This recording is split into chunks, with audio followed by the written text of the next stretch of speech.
Okey, baik. Assalamualaikum, salam sejahtera, salam demi Malaysia.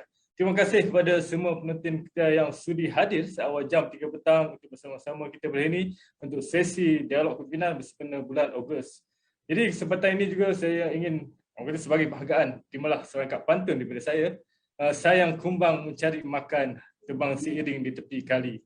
Selamat datang saya ucapkan, moga diiringi restu ilahi. Kesempatan ini juga saya ingin mengucapkan tahniah dan syabas kepada kontingen Malaysia yang telah berhempah pulas berjuang demi yang kata lencana di dada. Pastinya semoga yang baik-baik untuk anda semua. Kami di sini mendoakan yang terbaik untuk kontingen kita. Jadi terima kasih kepada semua penonton yang sedia ada sekarang. Saya ingin mohon jasa baik untuk semua penonton, sama-sama kita tekan button like dan juga share untuk sama-sama kita menyebarluaskan. Ini adalah satu ilmu yang bermanfaat. Jadi sebarang pertanyaan anda boleh letakkan di ruangan komen, nanti kita akan bacakan dan kita minta panel kita yang pakar ini untuk menjawab soalan-soalan anda. Untuk borang penilaian dan juga pendaftaran kita akan pinkan di ruangan komen di hujung program nanti. Jadi saya tidak berkeseorangan ya hari ini. Kita pastinya satu panel yang amat saya kagumi pada hari ini yang kita akan kupaskan topik, itu topik kita bersempena bulan Ogos. Dialog kepemimpinan patriotik utamakan personaliti menjulang. Jadi bersama kita di talian itu Yang Mulia Datuk Dr. Tengku Nafal, Tengku Masuk. Silakan untuk bersama kita sekarang. Itu lagu.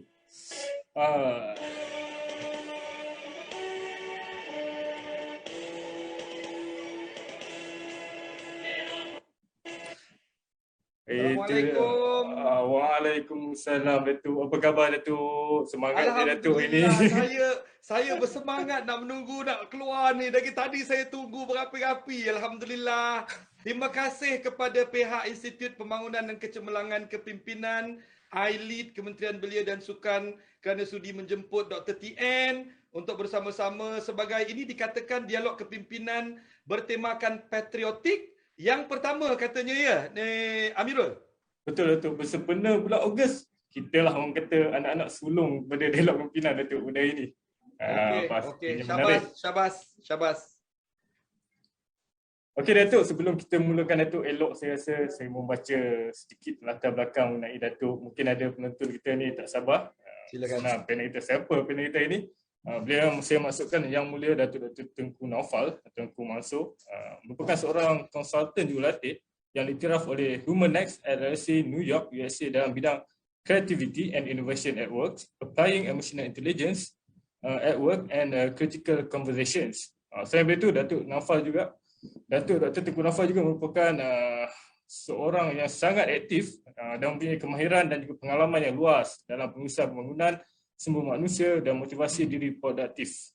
Apa yang paling menarik adalah beliau merupakan konsultan analisis keberkesanan latihan, training effectiveness analysis bertauliah di Malaysia yang diiktiraf oleh Patrick Partner USA.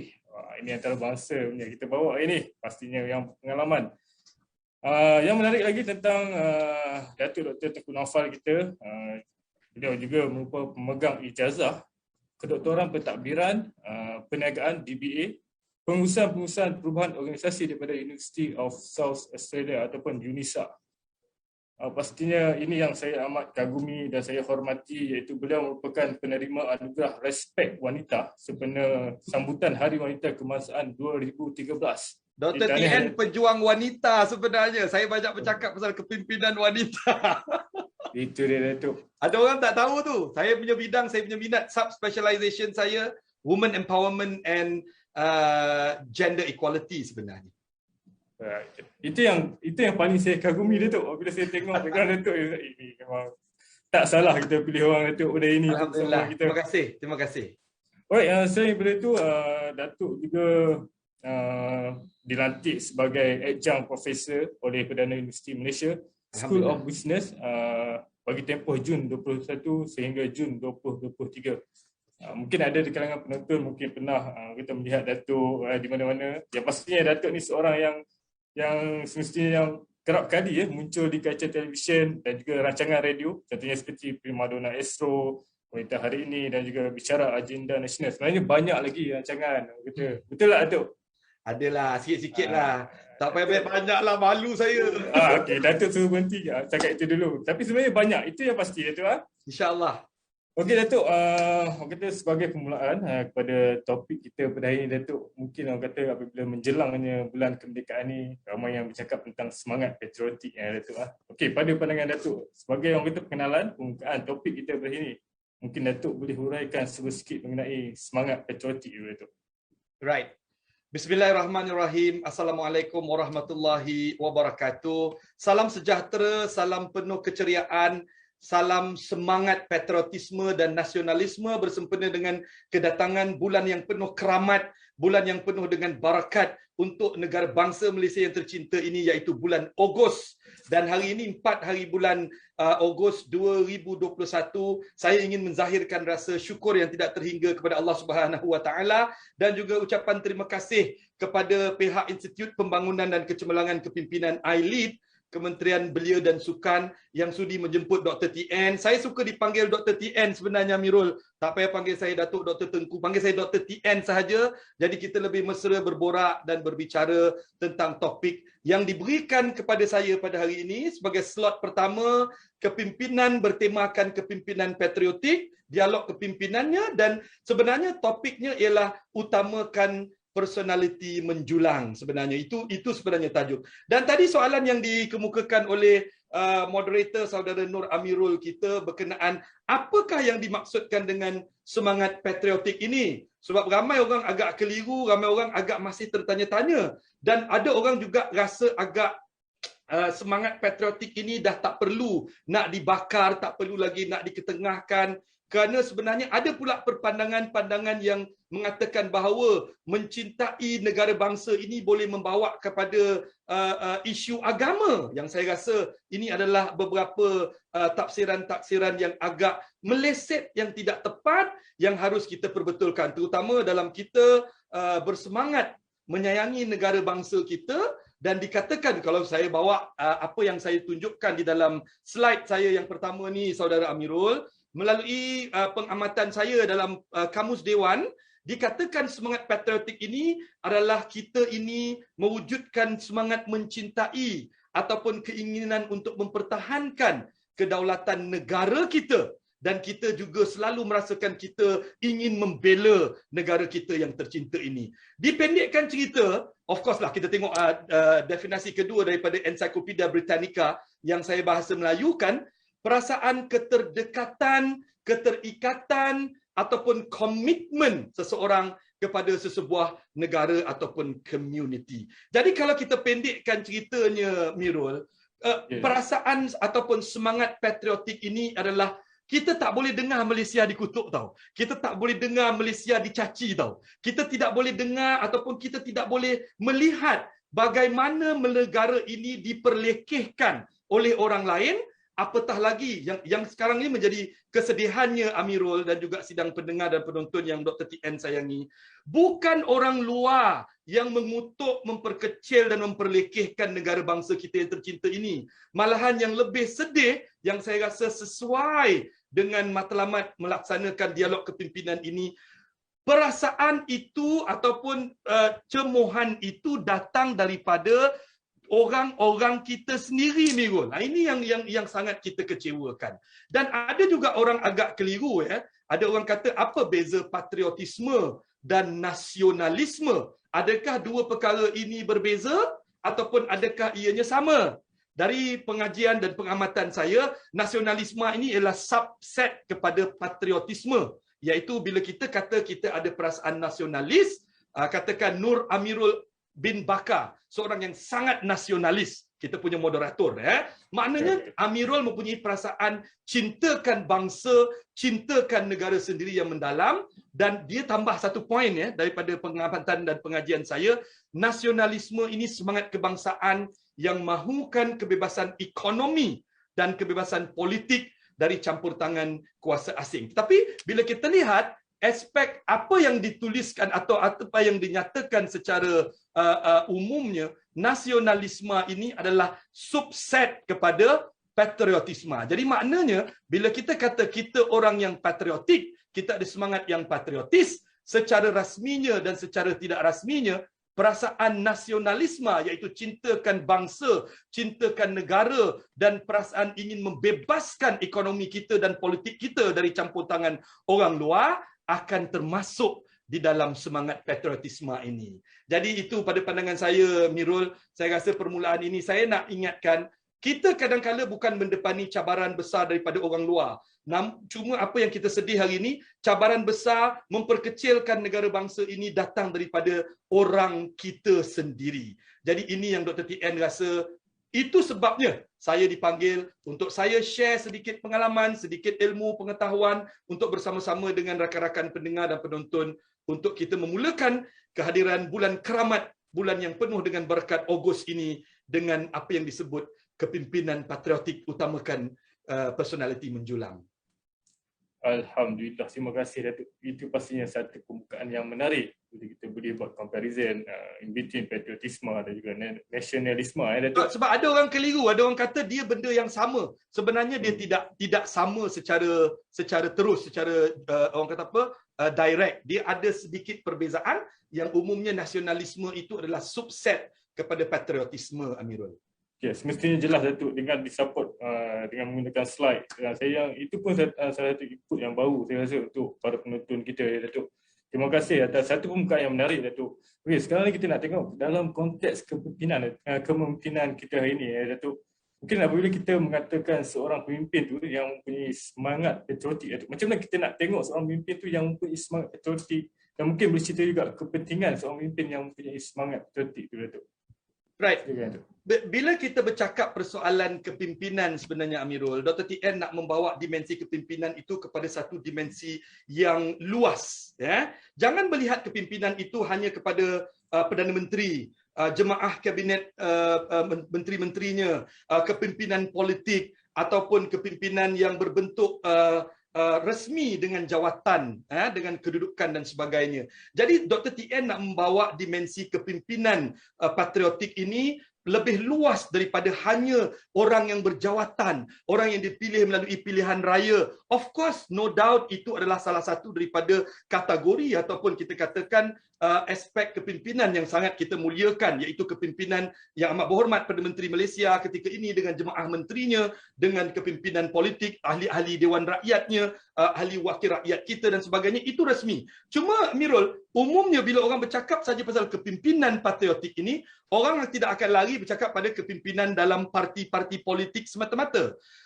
Apa yang Dr. TN nak bawa hari ini, kepimpinan itu, sidang pendengar dan penonton yang Dr. TN muliakan, dia bermula daripada diri kita sendiri. Dimensi kepimpinan itu bermula daripada diri kita sendiri.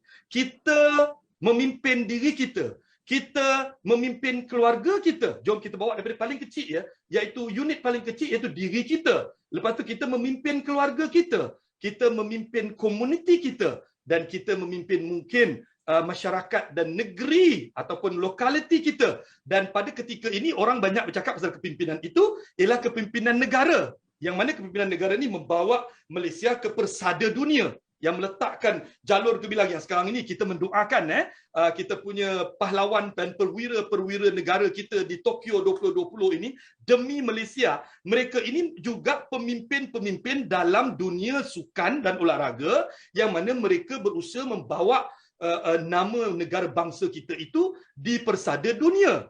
Cuma yang Dr. TN nak nyatakan sekali lagi, kepimpinan itu, sidang pendengar dan penonton, dia bermula daripada diri kita.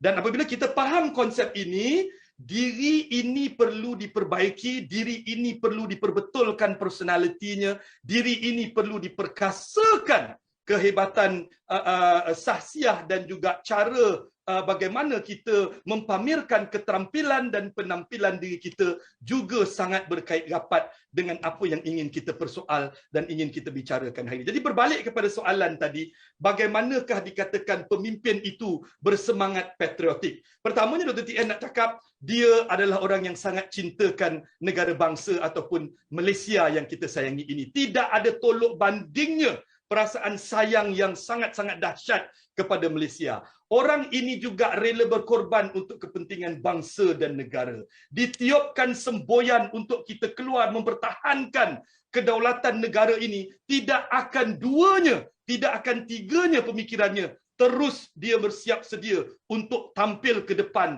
untuk kita mempertahankan. Dan ini kita boleh bawa dalam aspek frontliners kita ketika ini, Amirul dan rakan-rakan pendengar. Yang mereka ini rela berkorban kerana dikatakan risiko pemimpin-pemimpin bersemangat patriotik iaitu frontliners kita, orang-orang di Kementerian Kesihatan, doktor-doktor perubatan kita, Angkatan Pertahanan Awam, Polis Diraja Malaysia, Angkatan Tentera Malaysia dan pelbagai lagi frontliners yang ada, yang termasuk diri kita sebenarnya. Kita dah pernah war-warkan banyak daripada tahun lalu, kita lah frontliners sekarang. Apabila PKP 2.0 kita masuk ke fasa PKP 2, setelah selesai itu kita masuk PKPP, kita war-warkan frontliners adalah kita. Apa artinya? Kita juga pemimpin dalam erti kata mempunyai semangat patriotik kerana kita berkorban untuk kepentingan negara kita tercinta. Dan dikatakan pemimpin yang bersemangat patriotik ini paling penting juga ya, dia menempatkan kesatuan bangsa. Ini cabaran besar Malaysia. Sampai hari ini kita sibuk bercakap pasal toleransi kaum. Dr. TN tak bersetuju dengan aspek toleransi kaum. Kerana itu adalah apa yang diwawarkan oleh penjajah British seketika dahulu. Apabila kita nak merdeka, dia sibuk kena bertoleran. We need to live intolerant with each other, among each other. Without that, we will not be able to get independence, kononnya. Tetapi 64 tahun kita berulang-ulang hanya bercakap pasal toleransi. Saya mohon maaf tuan-tuan dan puan-puan yang saya muliakan, dalam kita mendatangkan semangat kepimpinan patriotik ini, kita harus mula bergerak daripada hanya bertoleransi kepada memahami, menerima, meraihkan. Itu yang lagi penting sebenarnya. Kerana apa? Toleransi ini adalah benda yang paling rendah. Ini saya nak tulis di sini.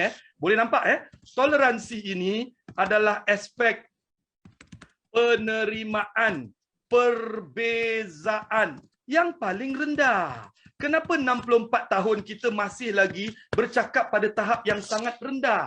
Sepatutnya toleransi ini dan boleh digerakkan ke arah kenal, kita perlu lebih kenal kaum Cina, kita perlu lebih kenal kaum India, kita perlu lebih kenal kaum Kedazan Dusun Murut di Sabah, kita perlu lebih kenal kaum Bidayuh Dayak dan sebagainya di Sarawak. Dan juga jangan lupa Bengali, orang asli dan pelbagai kaum-kaum dan sub-etnik yang ada. Setelah kita kenal, kita harus terima mereka. Setelah terima mereka, belajar perbezaan antara kita. Ini benda penting sebenarnya, Amirul, yang saya rasa pemimpin yang bersemangat patriotik perlu ada dan perlu tonjolkan semangat ini. Belajar dan kalau boleh kita harus meraihkan. Raihkan itu bukan bermakna hanya pada hari-hari kebesaran kita pakai baju dia, dia pakai baju kita. Itu dah cukup. Tiap-tiap kali bulan kemerdekaan, semua yang orang Melayu pakai baju Cina, orang Cina pakai baju samfu, kan? Cina dia panggil samfu, yang Cina pakai baju India, yang India pakai baju kebangsaan, baju Melayu macam Dr. TN pakai ini.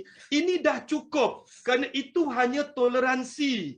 Tetapi pemimpin yang bersemangat patriotik ini, dia juga meletakkan perpaduan yang sangat rencam di dalam perbezaan itu. Cuma Dr. TN nak, jangan hanya stop, berhenti di sekadar toleransi kaum. Kita perlu kenal, perlu terima, perlu belajar dan raihkan perbezaan yang ada di antara kita. Ini yang kita nak dan kita harapkan berlaku di dalam kita punya pemimpin-pemimpin yang akan datang, yang sebenarnya bermula daripada remaja belia yang dipupuk, yang dibina melalui usaha I-Lead Kementerian Belia dan Sukan ini. Dan yang lebih penting daripada itu juga sebenarnya, Amirul, ini poin dia Dr. Tian letak, dia meletakkan kepentingan bangsa di atas kepentingan pribadinya. Ini yang kita nak pemimpin yang bersemangat patriotik ini. Dia juga mesti berjiwa yang mahukan perubahan kepada negara bangsa untuk kebaikan Malaysia yang tercinta, dan dia tidak kenal erti menyerah.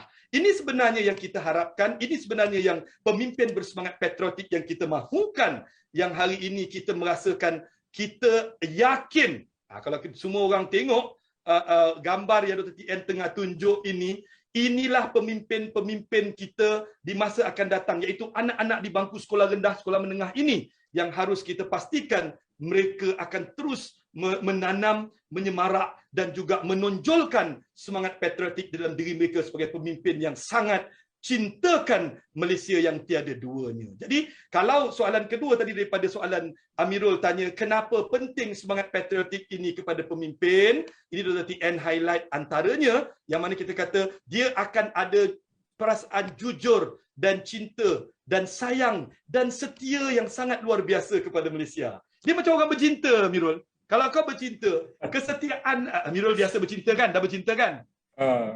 Betul. Dah bercinta kan? Dah ada Betul. isteri kan? Dah, sudah. Saya sudah.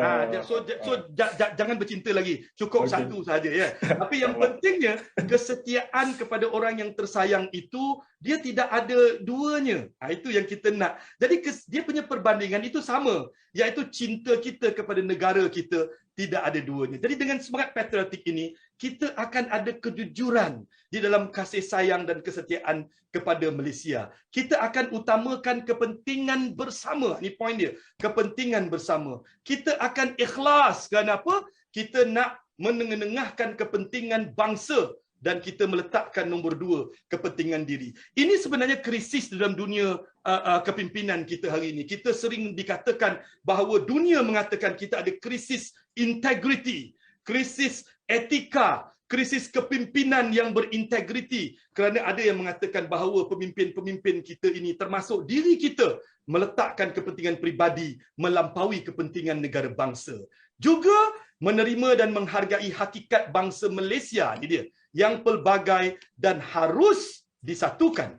Dia juga dengan adanya semangat patriotik ini, dia akan mampu menghidupkan solidariti persaudaraan demi kedamaian. Kita tidak mahu jadi macam negara yang kejap-kejap bergaduh, kejap-kejap turun dekat jalan raya, kejap-kejap menjerit, bakarkan rumah-rumah, bakarkan gedung-gedung di tepi jalan yang akhirnya akan merugikan segala usaha pembangunan yang telah dibuat selama lebih 60 ataupun 64 tahun.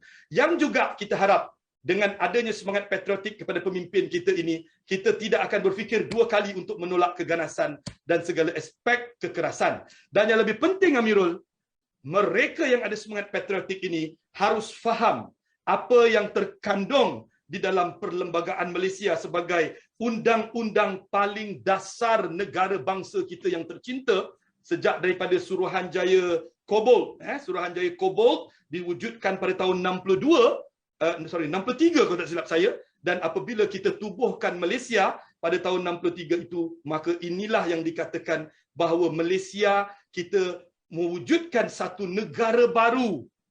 Dan United Nations mengiktiraf kita pada ketika itu sebagai satu negara yang penuh dengan kerencaman dan kepelbagaian. Ini semua hadir daripada pemimpin-pemimpin yang mempunyai semangat patriotik di dalam diri mereka yang tidak ada tolok bandingnya. Saya rasa cukup setakat itu dulu. Banyak saya dah cerita. Cuma saya harap, sebab benda macam ini kan, Mirul, kita selalu sedih kerana bila, terutama dalam zaman media sosial, banyak anak-anak remaja kita ini tidak pernah orang kata apa, rasa bangga dengan apa yang kita nikmati hari ini di Malaysia. Nanti saya akan cerita tentang cabaran media sosial kemungkinan. Ada soalan kemungkinan daripada pihak Amirul. Silakan Amirul. Thank you. Terima kasih Datuk. Pastinya apabila Datuk dah mention tentang media sosial, saya terus akan sediakan soalan untuk Datuk nanti ya Datuk. Tapi sebelum tu Datuk, kita tak nak pergi terlalu jauh. Kita balik pada topik kita hari ini Datuk, tentang kepemimpinan patriotik, utamakan persetiaan menjulang. Mungkin Datuk boleh buat sedikit elaboration ataupun kaitan tentang antara kedua-dua elemen ni Datuk pada penonton kita di rumah. Right.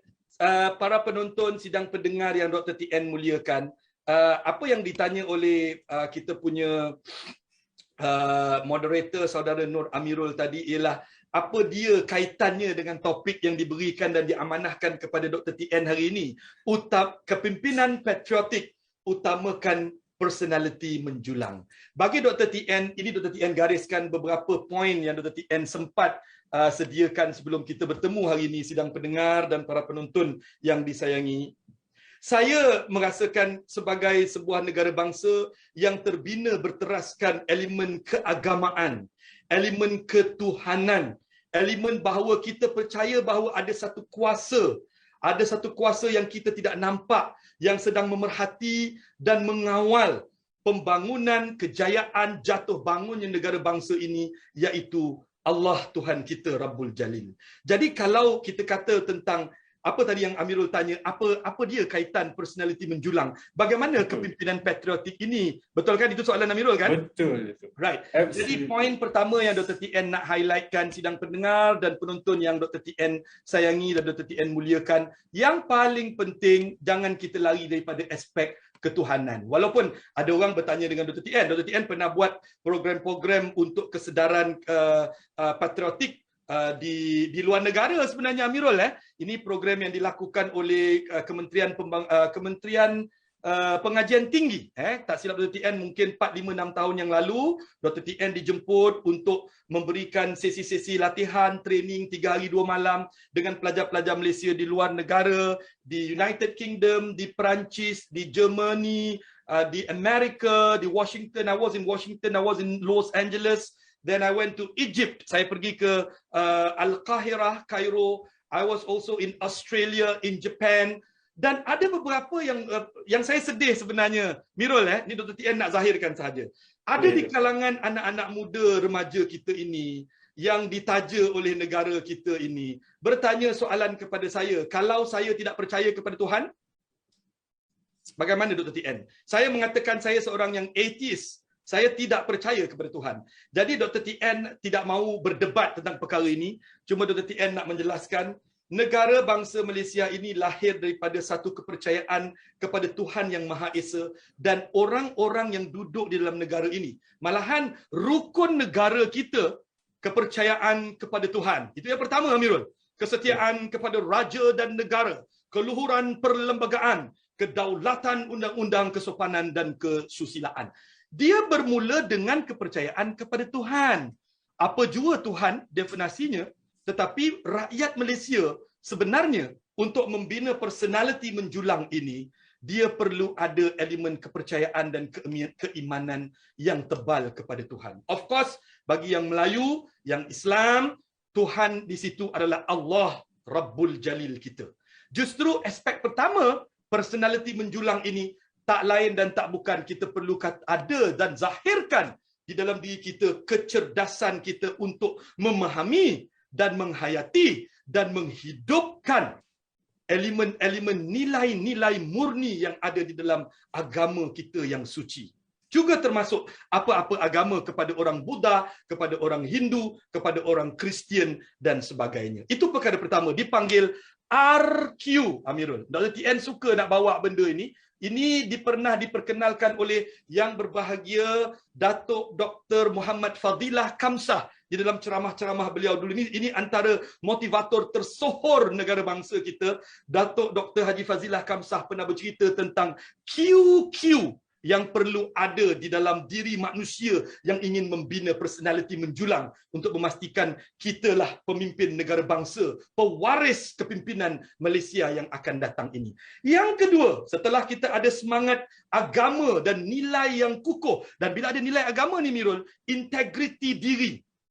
Ini persoalan yang Dr. TN nak sentuh. Integriti diri ini perlu ada kepada pemimpin patriotik ini. Kerana integriti itu yang memulakan bagaimana kita boleh kekal ataupun kita akan runtuh. Dan runtuhnya pemimpin negara akan menyebabkan kemungkinan runtuhnya kepimpinan negara Malaysia secara umum. Itu yang kita takutkan. Jadi poin yang kedua setelah adanya orang kata apa, keagamaan dan elemen integriti dan elemen ketuhanan yang tinggi, di sini datangnya kepentingan personality menjulang ini perlu ada idea. Ini dipanggil IQ. Q kedua di sini Dr. TN nak kenalkan, Dr. TN nak tonjolkan kepada semua orang. Personality menjulang ini perlu ada intelligent quotient ataupun kecerdasan intelektual yang luar biasa. Kita perlu kreatif, kita perlu mampu berfikir untuk keluar daripada kemelut yang sedang berlaku di dalam negara bangsa kita ini, termasuklah kemelut politik. Ini kan kita baru panas tentang kemelut politik. Baru sahaja kita dimomokkan dengan pelbagai isu-isu parlimen yang sidang khas dan akan ada parlimen akan datang dan sebagainya. Dr. TN tidak mahu menyentuh mendalam tentang aspek itu. Poinnya, personality menjulang sebagai pemimpin patriotik negara bangsa kita di akan datang.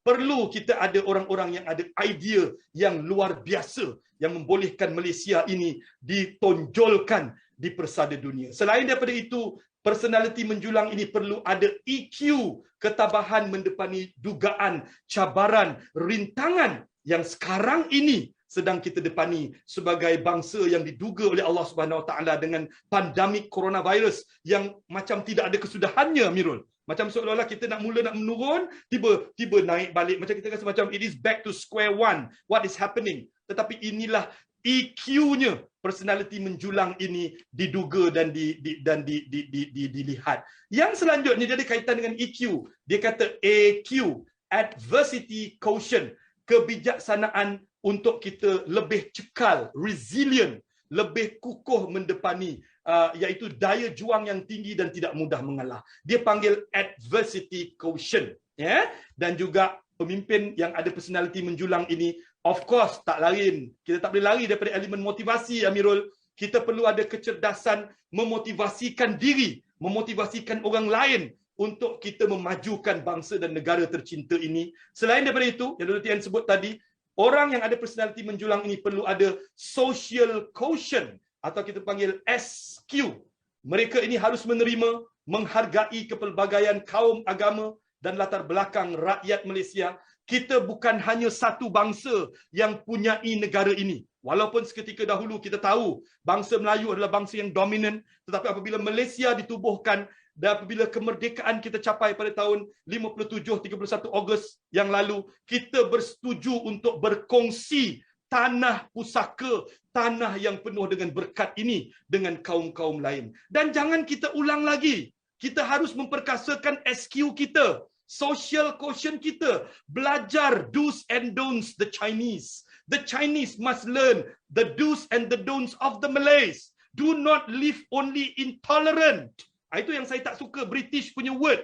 We need you to be intolerant. Intolerant. Hello, tolerant tu untuk mengelakkan kita bergaduh.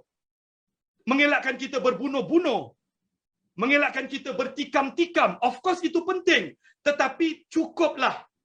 Cukuplah 64 tahun. Kita hanya dimomokkan dengan hanya toleransi kaum, toleransi agama, toleransi bangsa. Kita perlu belajar bangsa lain. Kita perlu terima bangsa lain. Kalaupun tak boleh sayang bangsa lain itu sebagai saudara kita, raikanlah kewujudan dan perbezaan bangsa-bangsa lain. It goes the same to the non-Malays. The Malays must learn a lot about the non-Malays.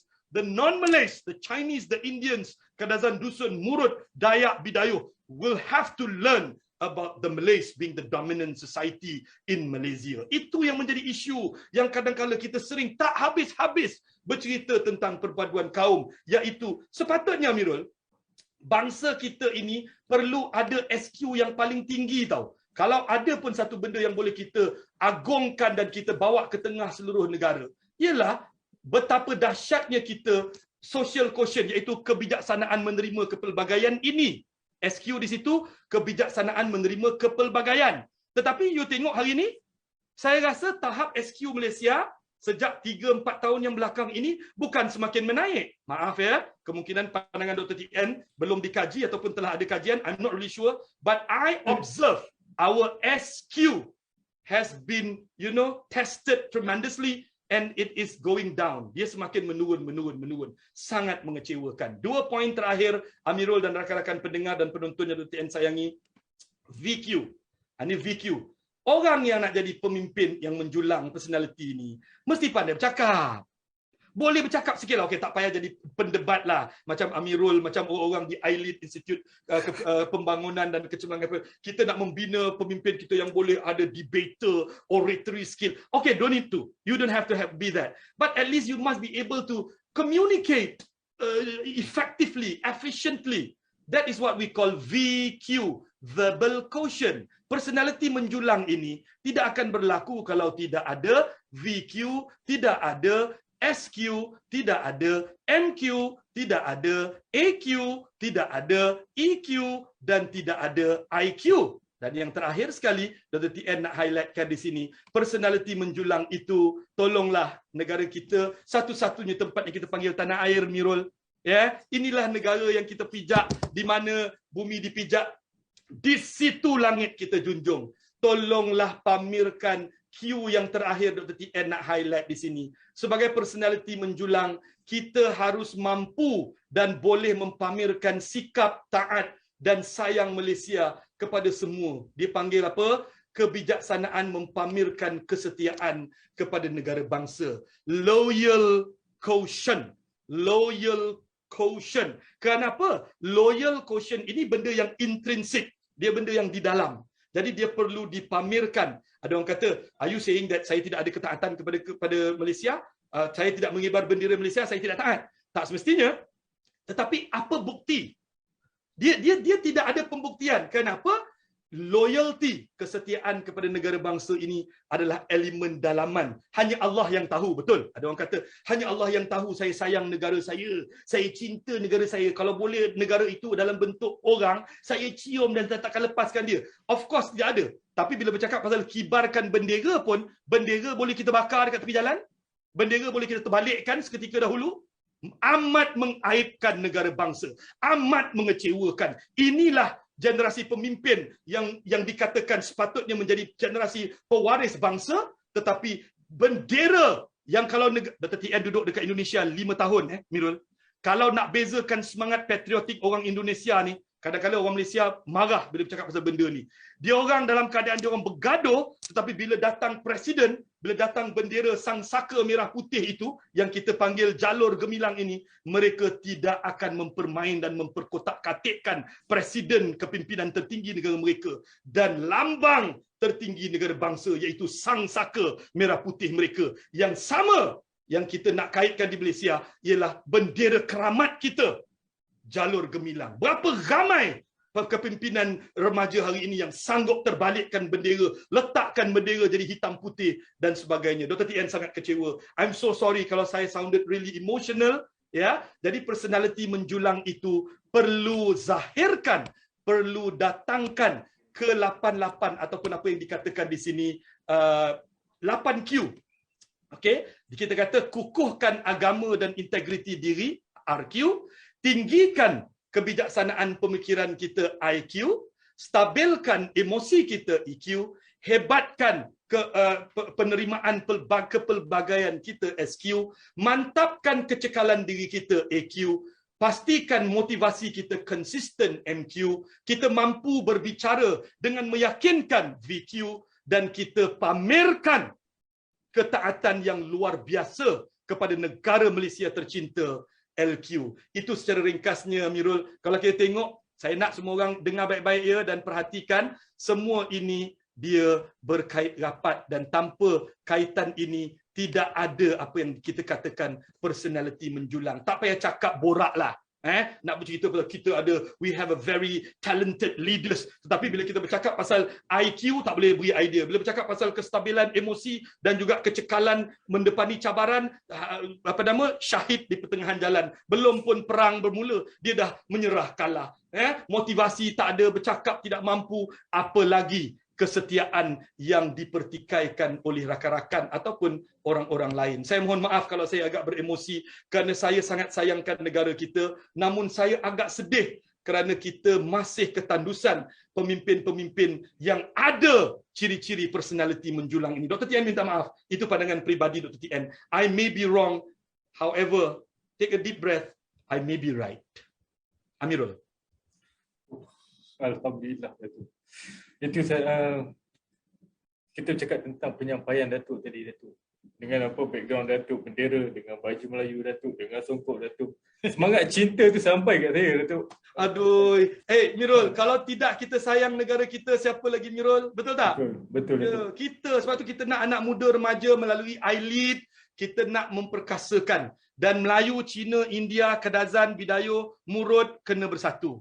Tak ada negara lain. Kita pegang pasport bila kita pergi luar negara. Tunggu sampai COVID habis. Kita pegang pasport merah tu. Kita tengok lambang harimau Melaya 2 ekor tu. Yang lidah terjelir berdiri tu. Kita rasa bangga, tahu tak? Mana ada negara yang ada semua orang gila nakkan pasport kita. Kalau you pernah duduk luar negara, semua orang menggilakan nak pasport Malaysia. Di situ bila kita berbeza pun kat luar negara, bila kita tengok pasport, semua orang pasport merah, ada rimau Melaya berdiri 2 ekor lidah terjeli tu. Dengan keris 5 bulan bintang. Mana ada inilah negara kita, Mirul. Kita nak agar negara bangsa kita mempunyai pemimpin-pemimpin muda yang ada personality menjulang dengan QQ yang Dr. TN sebut tadi dan mampu mempamerkan semangat patriotisme dan nasionalisme yang mampu membuat kita rasa bangga, insya-Allah.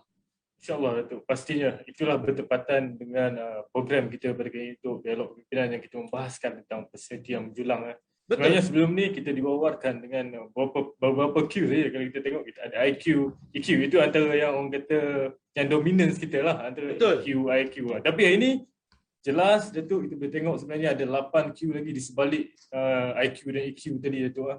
Terutama dalam aspek kepimpinan patriotik, Dr. TN nak fokus 8 ini saja. Sebenarnya ada lebih, Amirul, ada lebih quotient kebijaksanaan ini lebih. Kalau you belajar ilmu pengurusan, ilmu kepimpinan dia ada lebih. Now I heard it has already reached 14 Qs. 14 Q, tetapi 8 ini cukup baik sebagai permulaan untuk kita utamakan dan memulakan kita bagaimana nak memperkasakan personality menjulang supaya kita dapat satu kelompok ketumbukan kepimpinan muda yang ada kepimpinan patriotik ini, Amirul. Silakan.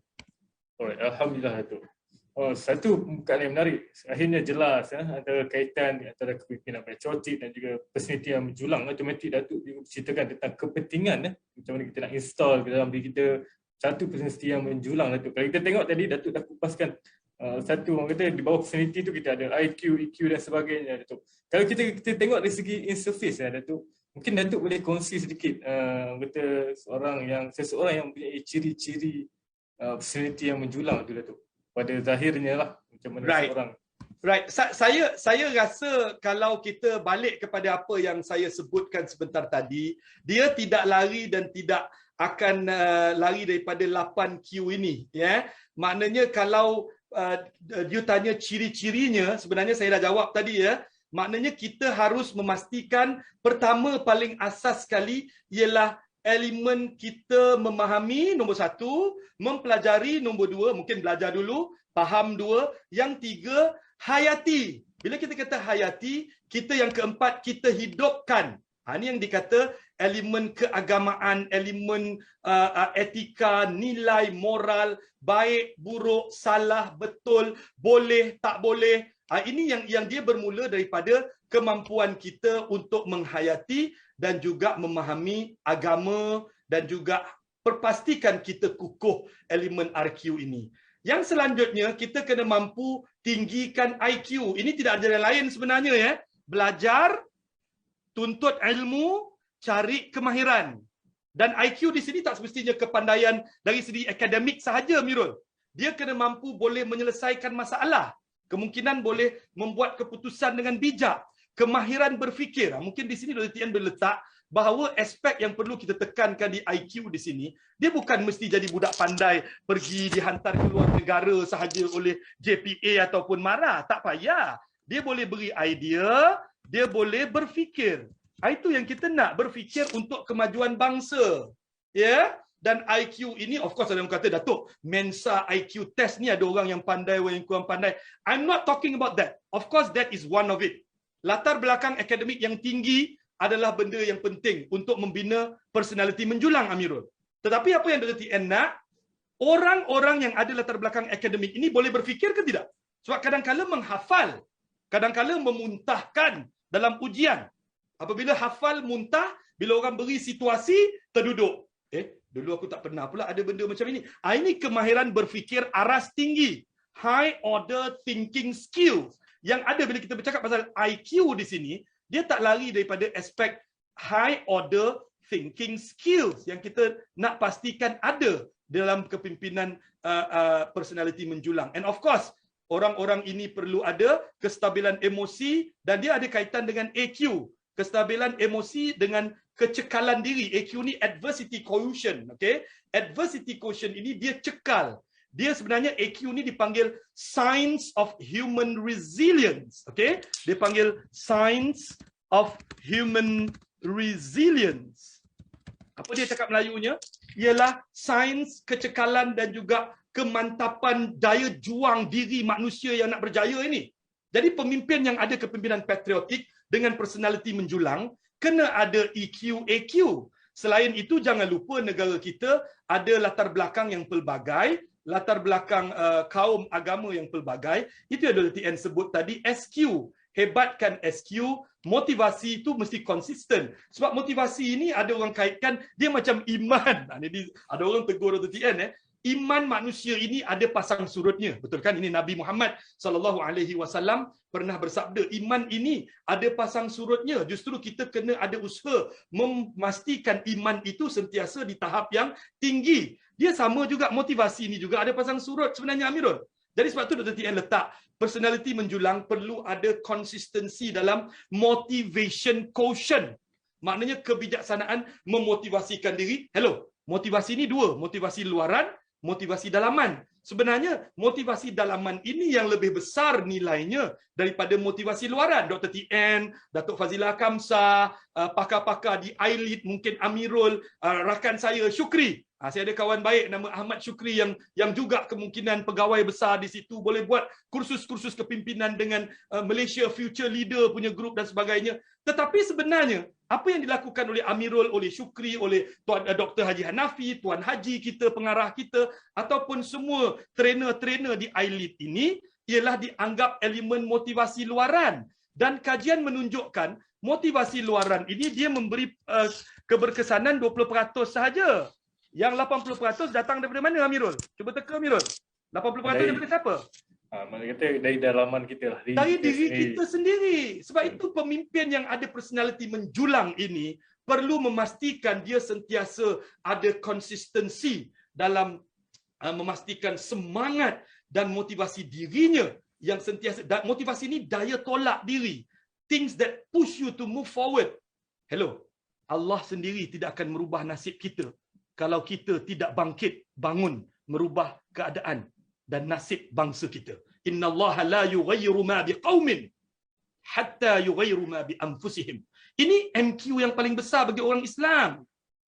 Allah tidak akan ubah kalau kita tidak bangun, bangkit, merubah diri kita. Jadi ini yang dikatakan, elemen diri kita itu sangat penting untuk kalau kita nak jadi baik, kita jadi personality menjulang, kita nak ada kepimpinan patriotik, mulakan diri kita dulu. Jangan sibuk hal orang lain. Kenapa Yang Amat Berhormat tak macam tu? Kenapa Datuk Seri ini tidak? Kenapa Tan Sri itu tidak? Itu benda yang kau tak boleh ubah, bro. Yang kau boleh ubah diri kau. Jangan sibuk dengan hal orang lain. Utamakan diri kita. Adakah kita ada kepimpinan menjulang? Adakah kita bersedia menjadi pewaris generasi, pewaris untuk negara bangsa kita dalam 20 tahun mendatang? Yang Dr. TN akan meninggal. Doakan Dr. TN panjang umur lah. Dr. TN nak tengok lagi negara Malaysia ni 20-50 kalau boleh nak tengok.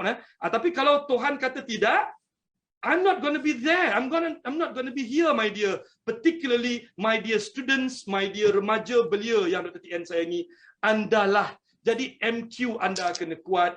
Ya, pastikan belajar berkomunikasi, cara komunikasi yang tepat untuk pastikan orang boleh convince dengan kita. Ini dikatakan VQ dan pamerkan LQ yang luar biasa kepada Malaysia yang tercinta ini. Saya rasa ini dia kalau ciri-ciri yang apa Amirul tanya tadi, saya kupaskan sedikit. Maknanya kita perlu ada pengukuhan RQ, meninggikan, memperkasakan IQ, menstabilkan emosi EQ, memperhebatkan kepelbagaian, semangat kepelbagaian dan menerima orang lain SQ, memantapkan kecekalan AQ, pastikan MQ, semangat motivasi diri konsisten, ada kemampuan berbicara yang meyakinkan dan ada ketaatan LQ, kesetiaan kepada Malaysia, kepada negara, bangsa dan agama yang luar biasa. Itu sedikitnya Nur Amirul, silakan. Alright, Alhamdulillah. Terima kasih Datuk. Satu kupasan yang menarik mengenai ciri-ciri personality yang menjulang tadi Datuk. Kalau kita tengok sebenarnya salah satu cabaran yang besar adalah cabaran kita mengubah diri kita Datuk. Kalau kita tengok keadaan kita yang terlalu selesa dengan keadaan sekeliling. Ya. Saya bersetuju dengan Datuk tadi sebenarnya. Eloknya kita kurangkan tentang orang lain, kita fokus pada diri kita sendiri dan memperbaiki diri kita sendiri Datuk. Betul. Sebab Dr. Stephen Covey di dalam bukunya Seven Habits of Highly Effective People, dalam 7 tabiat manusia yang berkesan itu, Dr. Stephen Covey mengutarakan salah satu tabiat dipanggil put first thing first. Dalam put first thing first ini, dalam bahasa Melayunya, utamakan yang utama. Dan apabila kita kata mengutamakan yang utama, keutamaan kita adalah benda yang kita boleh ubah. Hal orang, suasana luaran, itu boleh ubah ke tidak? Mungkin boleh dengan kekuasaan kita, dengan kemampuan kita, kita boleh ubah. Tetapi yang kalau kita tak boleh ubah, apa yang boleh kita ubah, Mirul? Diri kita kan? Betul, saya ingat setuju. Disiplin diri kita. Kita punya jati diri. Kefahaman ilmu pengetahuan kita. Betapa kita boleh perkasakan diri kita dengan ilmu. Dengan Q yang Dr. TN perkenalkan itu. Focus ourselves. Therefore, we will understand. In order for us to build the nation, it must start with the self-initiation of our own self, that we need to enhance our own personal leadership. Itu yang saya nak. Kita punya kepimpinan diri kita betulkan dulu. Jangan cerita hal kepimpinan orang lain lah. Ini benda-benda orang yang tak berkesan dalam hidup ni. Kita harap kita kecilkan fokus daripada beri perhatian kepada orang-orang yang begini. Dr. TN minta maaf. Sekali lagi, ini semua pandangan peribadi Dr. TN. Kemungkinan betul, kemungkinan tidak. Amirul, silakan. Right, so we are not going around the bush tu. Yes, then kita correct. look at our first. Alright, Yes. so Datuk, kalau kita tengok Datuk ni seorang kata antara pakar dalam topik kita hari ni, Datuk. Jadi kalau kita tengok salah satu cara macam kita nak semaikan semangat patriotik adalah kita melihat kepada jatuh dan bangunnya sebuah negara, Datuk. Tapi Datuk, sebagai orang kata hidangan kepada penonton hari ini, mungkin Datuk boleh cerita antara sejarah tentang kejatuhan sesebuah kerajaan akibat lunarnya semangat patriotik itu, Datuk. Silakan, Datuk. Okey. Dr. TN tak nak lari jauh sebenarnya. Dr. TN nak balik kepada balik kepada kerajaan Melaka. Okay. Sebenarnya ni Dr. TN, setelah kita berbincang untuk pengetahuan rakan-rakan pendengar dan penonton yang Dr. TN muliakan, kita telah berbicara lebih awal, mungkin dalam seminggu yang lalu kita berborak dengan kita punya moderator sebelum ini, dengan Dr. Hanafi, pengarah segmen kepimpinan. Apabila saya tahu bahawa kita akan bercakap sedikit pasal kerajaan dan kejatuhan ini, Dr. TN terus buka buku sejarah Dr. TN dahulu masa Dr. TN belajar. Bukan dekat sekolah, Dr. TN belajar dekat universiti. Dr. TN lulusan Undang-Undang Universiti Islam Antarabangsa, dan Dr. TN belajar Malaysian history when I was at the Matriculation Center of the International Islamic University. Apart from the Islamic history, we were being taught about Malaysian history. Saya ada pakai satu buku Dr. Muhammad Yusof, tajuknya Sejarah Malaysia. Dan buku ini saya terus buka, Mirul. Ada ketikanya saya sedih sangat bila baca bab-bab macam mana kerajaan Melaka itu jatuh. Kita dimomokkan, kita dikatakan dalam sejarah bahawa Portugis mempunyai peralatan ketenteraan yang luar biasa kuat dan kukuhnya, yang mana mengatakan bahawa Melaka tiada. Sebenarnya daripada pembacaan Dr. TN yang terkini, sebenarnya itu adalah pembohongan sejarah, ataupun mungkin orang kata ada khilaf, kerana ada bukti-bukti yang menunjukkan kerajaan Melayu Melaka ketika itu mempunyai peralatan yang cukup canggih dan cukup hebat, paling tidak untuk mendepani Alfonso, ketumbukan tentera Alfonso di Albuquerque yang datang ke Melaka untuk menjatuhkan kerajaan Kesultanan Melayu Melaka pada tahun 1511 itu. Sebenarnya fokusnya tadi bagaimana aspek tiadanya semangat patriotik ini yang menyebabkan kejatuhan kerajaan. Jangan tengok jauh, Mirul, tengok kerajaan Melaka. Kejatuhan Melaka menurut kajian dan pembacaan Dr. TN yang terkini, yang terbaru ini, adalah tidak lain dan tidak bukan daripada 4 elemen ini. Satu, pemimpin yang tidak patriotik. Pada ketika itu apabila almarhum Sultan Mahmud Sultan Ahmad mengambil alih kepimpinan Melaka daripada almarhum ayahandanya Sultan Mahmud, dia adalah raja yang sangat mementingkan diri sendiri. Tidak mengambil perhatian kepada pembangunan kerajaan dan juga pentadbiran negara. Baginda juga dikatakan seorang yang leka dan lalai. Dan ini benda yang sedih, yang kalau kita nak cakap ini bangsa kita, Mirul, ya. Bangsa kita sendiri. Tetapi kalau kita tidak sendiri mengkaji dan membuat introspeksi diri dan melihat baik buruk, kalau orang lain bercakap, nanti orang lain marah. Betul kan? Engkau mana tahu, engkau bangsa Cina, engkau ni mula dekat Malaysia ni. Engkau orang India, mana kau tahu? Ini Dr. TN sendiri yang mengalir darah orang Melayu dalam diri Dr. TN. Kejatuhan Melaka itu adalah juga berpunca daripada pemimpin yang tidak patriotik. Dikatakan baginda Sultan ketika itu hanya sibuk mementingkan kepuasan dirinya, kenikmatan hidupnya, dan dia tidak ambil tahu hal pentadbiran dan juga pengurusan negeri dan negaranya. Yang lebih mengecewakan, Mirul, baginda dikatakan lari dari ajaran Islam yang suci. Tidak macam mana moyang ataupun datuk nenek moyang baginda, iaitu almarhum Sultan Alauddin Riayat Shah, yang dikatakan baginda Sultan Alauddin ini boleh dianggap karamah, orang yang ada keramat kerana kemuliaan diri baginda dan keindahan pekerti almarhum baginda Sultan Alauddin Riayat Shah Melaka ini. Dia dikaitkan dengan kehebatan Saidina Umar Al-Khattab dan Saidina Umar Abdul Aziz. Dikatakan, dibezakan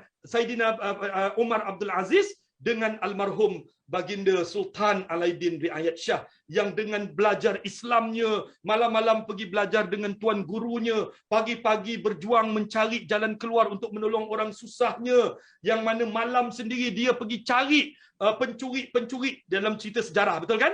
Tetapi ini tidak dilakukan oleh baginda Sultan Ahmad Shah, yang sultan terakhir apabila mengambil alih daripada Sultan Mahmud pada ketika itu. Ini yang pertama, pemimpin yang hilang perasaan cinta dan ketaatan kepada negara bangsa. Yang kedua, pembesar yang tidak nasionalis, pembesar yang terpengaruh dengan kekayaan, pembesar yang mula menghidupkan amalan rasuah. Ini dia yang kita nak perang habis-habisan dalam negara kita hari ini juga. Kerana sejarah jatuhnya kerajaan Malaysia ini juga tidak lari daripada bagaimana pembesar-pembesar ini boleh dibeli, boleh dibayar, boleh disogok oleh ketumbukan tentera bangsa asing ini untuk memastikan jatuhnya satu tamadun Melayu yang hebat di bumi semenanjung tanah Melayu yang penuh dengan daulat dan keramah ini. Inilah dia, Dr. TN tak nak cerita hal Raja Mandalia, cerita Si Kitol, cerita macam mana Mamak Ceti. Yang ini dia ada kaitan dengan aspek yang ketiga dan keempat, iaitu dikatakan juga antara punca jatuhnya kerajaan Melaka selain daripada pemimpin dan pembesarnya, rakyat yang tidak patriotik dan tidak nasionalis. Hanya leka dengan kemewahan dan keindahan dan juga kekayaan Melaka pada ketika itu, dan banyak yang sibuk mengatakan kita bagus, akhirnya dia alpa dengan kemasyhuran dan dia terlalu berpecah dengan elemen perkauman yang meluas. Dia ada elemen apabila Maharaja Majapahit menghantar wakil yang menjadi orang besar di negeri Melaka. Dia cocok dia faham dia difitnah dia fitnah dia tu. Akhirnya kubu kota Melaka itu dibuka disebabkan elemen anasir rakyat yang tidak patriotik dan perpecahan bangsa, perpecahan kaum yang sangat meluas pada ketika tahun 1510-1511 yang akhirnya menyaksikan kejatuhan Empayar Melayu, Melaka, Empayar Islam. TN rasa sedih kerana hari ini dikatakan Islam akan bangkit daripada Nusantara. Dikatakan orang Melayu, orang Nusantara akan mengagungkan agama yang suci ini. Sebenarnya keagungan Islam itu telah bermula beratus-ratus tahun dahulu, dan kita saksikan kejatuhan agama, kejatuhan bangsa, kejatuhan empayar hanya disebabkan pemimpin yang lupa, pembesar yang alpa, dan rakyat yang tidak lagi sayangkan bangsa, tidak lagi sayangkan negara. Dia sayang poket dia sayang duit dia sayang kekayaan anak cucu cicit dia dan kroni-kroni dia, yang akhirnya perpecahan ini berlaku. Dan tidak dinafikan, menurut pembacaan saya, dia ada satu lagi elemen keempat sebenarnya, anasir luar yang khianat dikatakan pedagang-pedagang dari China dan pedagang dari India, yang dikatakan India menunggu dan melihat macam mana pedagang daripada tanah besar China itu bereaksi dengan ketenteraan Alfonso pada ketika itu, dan dikatakan China bersekutu dengan tentera Portugis, yang ketika itu juga pedagang daripada India ini juga memberikan pertolongan, dan akhirnya Melaka tumbang disebab tiadanya elemen patriotisme, tiadanya elemen nasionalisme. Of course nombor 3 ni tak payah kita ceritalah, Mirul, ini mungkin tak payah kita katalah, tak perlulah elemen orang luar untuk sayang negeri dan negara, tetapi yang sangat menyedihkan, rakyat lupa, pembesar alpa, pemimpin leka dan lalai.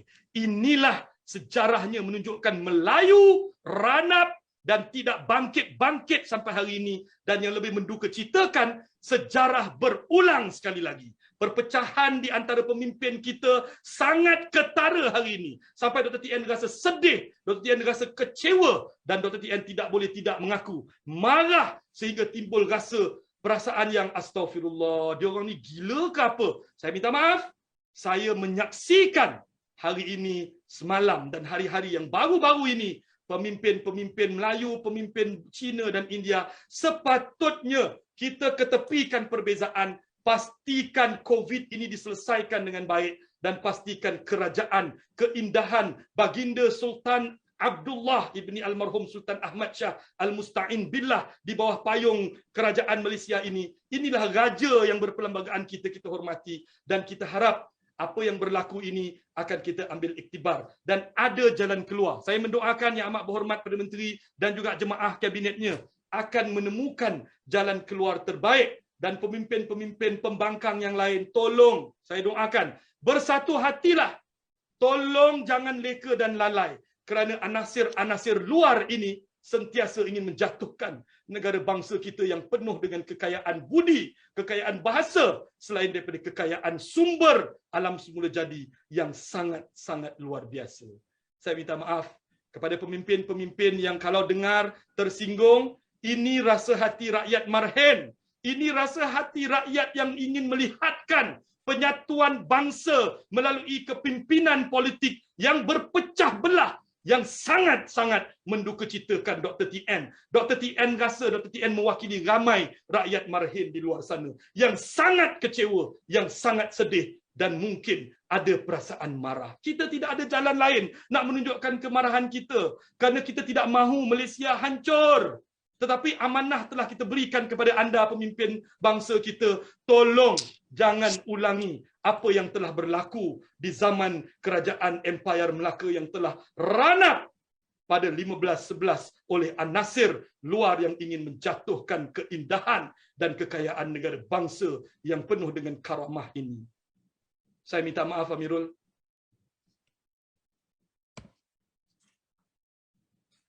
Terima kasih, Datuk. Satu perkongsian yang menarik, Datuk. Saya tak nafikan makin hari kita makin jauh dengan sejarah negara kita sendiri, ya, Datuk. Tapi apa yang kita cuba buat hari ini, itu, Datuk, satu kesempatan untuk Datuk berkongsi tentang kejatuhan Kerajaan Melaka. Am I a bit too over? Datuk, itu yang menarik, Datuk. Sebenarnya saya sebenarnya demi Allah, Amirul, saya sangat kecewa apa yang berlaku dalam perkembangan negara bangsa kita sejak 2 menjak ini, dan saya mendoakan agar pemimpin-pemimpin tertinggi negara kita, tak kira kerajaan yang memerintah ataupun yang membangkang, tolong utamakan rakyat dan utamakan Malaysia. We will never go wrong if we put Malaysia as number one. Tolonglah, tolong. Saya merayu kepada pemimpin-pemimpin negara, saya merayu, tolonglah bersatu hati, ketepikan perbezaan, jangan ulangi jatuhnya empayar Melayu yang hebat ini, semua disebabkan pemimpin pembesar rakyat yang tidak patriotik, yang mengetepikan keutamaan rakyat dan keutamaan negara bangsa. Saya mohon maaf. Saya minta maaf banyak-banyak. Alhamdulillah, Datuk. Sama-sama kita doakan untuk kesejahteraan negara kita, yang memangnya satu negara yang memang sangat gah. Dia lihat satu negara yang kalau kita tengok balik pada zaman Melaka 90-an, akhir pertengahan dan 90-an, bila saya pergi luar negara, bila saya kata saya orang Malaysia, saya bangga gila tau. Sekarang ni saya duduk Indonesia, saya baru je balik ke bumi Malaysia tercinta ini. 5 tahun saya pulang pergi kerana isteri saya bekerja di sana. Saya malu nak mengaku saya orang Malaysia. Orang Indonesia pun mengata bahawa kalau dulu bapa, kalian sering memperkecil dan memperlekehkan bangsa Indonesia. Hari ini apa jadi dengan bangsa Malaysia? Ditertawakan dengan resyuahnya, dengan image yang buruknya. Kita meletakkan bangsa ini dan negara dan bendera ini bukan sebab kita berjaya, tetapi sebab kita gagal dalam pentadbiran dan juga diri kita. Kita tidak mempamerkan jati diri yang kukuh, yang baik, berlandaskan agama kita yang suci. Saya rasa itu antara puncanya. RQ, aspek AQ, aspek MQ. Ini balik kepada Q, personality menjulang tadi ni, Brother Amirul. Saya minta maaf. Silakan Amirul. Teruskan. Baik. Alhamdulillah Datuk, sebenarnya itu yang kata satu kesempatan yang kita gunakan untuk sama-sama kita melihat balik kepada apa pengajaran yang kita patut ambil dan kita pun betulkan pada hari ini Datuk. Seperti kita tengok dengan Khalifah Umar Abdul Aziz dengan zaman Umayyah, Betul. yang orang terkenal dengan sifat keadilan dan sebagainya Datuk. Tapi Datuk, dia dikaitkan dengan Alauddin Rayat Shah. Kalau kita baca pengkajian sejarah, betapa negara kita mempunyai baginda sultan, pemimpin yang dikaitkan dengan wali besar ini, Umar Abdul Aziz. Dan dikatakan Sultan Terengganu, Sultan Zainal Abidin. Ini adalah antara contoh pemimpin Islam, pemimpin baginda kita yang mempunyai kewarakan. Ini syabas untuk orang Terengganu ya. Baginda almarhum Sultan Zainal Abidin adalah antara orang yang warak ilmunya, tinggi ilmu agamanya, tinggi kepribadiannya, tinggi kepimpinan, memperjuangkan bangsa Terengganu, anak Melayu Terengganu untuk sampai ke muncak dari segi Islamnya, dari segi kepimpinan negeri dan juga bangsa orang-orang Melayu Terengganu. Saya minta maaf, isteri saya orang Ganu, saya orang Selangor. Tapi bila saya pergi ke Terengganu, saya kaji almarhum Sultan Zainal Abidin adalah antara nama-nama besar yang agama tidak diketepikan dan juga pribadi-pribadi warak dan pribadi kepimpinan patriotik yang luar biasa dipamerkan oleh almarhum baginda yang harus kita jadikan contoh teladan. Ya, Alhamdulillah Datuk. Bila Datuk bercakap itu, saya teringat tadi yang RQ itu tadi. Apa pun balik pada ketebalan. Agama, betul. Balik kepada nilai-nilai murni yang ada di dalam agama kita, yang mana itu juga teras perlembagaan kita. Ini jangan lupa ya, bangsa apapun yang menjadi rakyat Malaysia, perlembagaan jelas meletakkan Islam sebagai agama persekutuan, namun agama-agama lain di-recognize, dikenal pasti dan boleh diamalkan. Jadi marilah kita hidupkan semangat ini agar kita akan mampu melahirkan dan mengutamakan personality menjulang dalam melahirkan kepimpinan patriotik ini. Silakan Amirul. Okay. InsyaAllah Datuk, sama-sama kita doakan semoga diberi kesedaran kepada kita hari ini, sama-sama kita mengambil langkah ya Datuk. Kita ambil part leading self ya Datuk, memimpin diri kita terlebih dahulu sebelum kita melihat kepada orang lain Datuk. InsyaAllah. Utamakan yang utama. Betul, utamakan yang utama. Okey Datuk, seperti saya janjikan tadi Datuk, kita nak kupaskan sedikit tentang cabaran pada masa kini Datuk. Kalau kita tengok sekarang banyak platform, kita ada Facebook, kita ada Instagram dan sebagainya Datuk. Kalau senaraikan banyak Datuk sehingga betul Datuk. So kita ringkaskanlah soalan kita berkaitan dengan media sosial ni sekarang. Kalau kita tengok saban hari ada juga kalau kita tengok cases tentang memperkotak-katikkan undang-undang dan sebagainya Datuk. Mungkin yang paling menyedihkannya adalah itu adalah di kalangan belia kita pada hari ini Datuk. Jadi Datuk mungkin Datuk boleh kupaskan sedikit antara cabaran media tadi itu dengan belia pada masa kini Datuk. Apa pentingnya sikap patriotik itu dalam diri belia untuk menghadapi cabaran kita pada hari ini? Terima kasih Saudara Nur Amirul. Isunya sangat-sangat ketara hari ini. Ada orang mengatakan kedatangan media sosial ataupun medsos atau sosmed ini adalah malapetaka besar kepada negara bangsa. In fact, kalau orang politik, kawan-kawan Dr. TN mengatakan bahawa antara keretakan yang berlaku, kejatuhan yang berlaku baru 2-3 tahun yang lalu ini tidak lain dan tidak bukan, dia banyak bertolak daripada kesan dan impak media sosial. Tetapi sebenarnya media sosial ini adalah rahmat yang perlu kita raikan, ya, walaupun tidak kita nafikan, media sosial boleh digunakan sebagai medium yang menjahanamkan kepimpinan muda belia remaja hari ini. ini cabaran media sosial yang dikata ataupun yang dipersoalkan atau yang diutarakan oleh rakan moderator kita, saudara Nur Amirul sebenarnya. Jadi Dr. TN gariskan di sini, ni antara cabaran media sosial kepada remaja secara umumnya. Remaja, kalau ada yang mendengar Dr. TN, uncle ataupun pakcik nak minta maaf, bukan pakcik nak kata orang remaja sahaja yang naughty, orang remaja sahaja ataupun orang-orang muda sahaja yang tidak sedar kepada perjuangan bangsa, tidak. Pakcik-pakcik, level-level uncle ini pun tidak kurang yang lupa daratan, yang lupa asal usul. Ramai pakcik dah 50 tahun, uncle dah 50 tahun. Bukan korang saja adik-adik. Cuma korang itu diberi keutamaan. Kenapa Amirul? Kenapa kita beri keutamaan kepada remaja? Mirul, kenapa Mirul? Kalau kita tengok ada satu kod, sebenarnya kalau kita nak tengok sesuatu jatuh bangunnya negara itu, kita melihat pada belia masa hari ini itu. Ini Al-Imam Al-Ghazali kalau tak silap saya. Kalau tidak Al-Ghazali, Sayyidina Ali. Apabila engkau melihat keadaan nasib atau jatuh bangunnya sesebuah bangsa itu, kau lihatlah keadaan dan juga nasib anak remajanya hari ini. Betul. Kalau tidak Al-Ghazali, Ali karamallahu wajhah. Terlupa. Tetapi itu benar. Jadi maknanya Mirul, jawapan Mirul, kita mengutamakan remaja ini kerana mereka inilah yang akan menentukan jatuh bangunnya negara Malaysia yang kita sayangi ini. Betul? Betul. Dan antara cabarannya yang menyebabkan kemungkinan, adik-adik, bukan uncle nak menuduh ya, kajian menunjukkan kemungkinan terhakisnya semangat patriotik, kepimpinan patriotik, kepimpinan nasionalis, lupa diri, lupa bangsa, lupa agama ini, dia ada kaitan dengan apa yang dikatakan media sosial dan impaknya kepada remaja. Ini dia.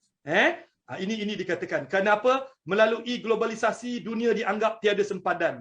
Jadi elemen patriotisme dan nasionalisme ini terhakis sikit-sikit. Sebab kita kata we are in a globalized society. There is no need anymore for us to feel the pride of our nation. Because I can talk to my friend in the States. I can have friend in the United Kingdom. I can have my relative in Australia or New Zealand down under. Jadi why must we have all this, nonsense, patriotism or nationalism, a feeling and whatnot? Saya rasa tidak wajar. Ini sebenarnya datang daripada aspek globalisasi yang zahir daripada zaman cabaran sains dan teknologi ini. Ini yang pertama. Kedua, cabarannya keterbukaan dan kebebasan tanpa batas. Ini menyebabkan anak-anak muda kita jati dirinya rapuh, dan media sosial ini sebenarnya Amirul, dia menyemarakkan budaya hedonisme. Hedonisme ni kalau cakap bahasa Melayu biasa, hiburan yang tanpa batas. Aku nak enjoy suka hati aku lah. Yang kau nak sibuk ni, kenapa uncle pakai songkok baju Melayu ni, kau over ni, kenapa uncle? Yang kau berapi sangat ni, kenapa? Gila ke kau? Uncle minta maaf. Tetapi adik-adik, sebelum anggap uncle gila, I would like to remind you, you will be the waris kepada bumi ini. Unless you decided to renounce your citizenship. I'm going to be very open. Kalau you tak suka, you rasa you nak pergi Canada, you want to live in Australia, you think Australia is much better than us, New Zealand, kemungkinan banyak lagi tempat-tempat kosong. New Zealand tu kan banyak kosong, lembu dia yang banyak. Pergilah kalau kau nak duduk. Kalau kau rasa negara itu lebih baik, go ahead. And don't forget to call me because I can assist you to get a proper citizenship. Saya seorang peguam yang membantu orang pergi ke Jabatan Immigration dan sebagainya. Of course, I make money out of it. Tetapi kadang-kadang saya rasa sedih disebabkan melalui media sosial ini, anak-anak muda kita, dan tidak saya lupakan seumuran dengan uncle pun, yang lupa daratan ini, yang merasakan Malaysia ini, alah, nak cari duit susah lah, alah, Malaysia ini tak ada apalah, lebih baik aku duduk UK, lebih baik aku, go ahead. This is an open world, free for you to do. However, if you are still holding that red color with the 2 tigers logo, please jangan mengutuk Malaysia yang aku sayang. Ada ramai lagi anak-anak muda yang sangat sayangkan negara bangsa ini.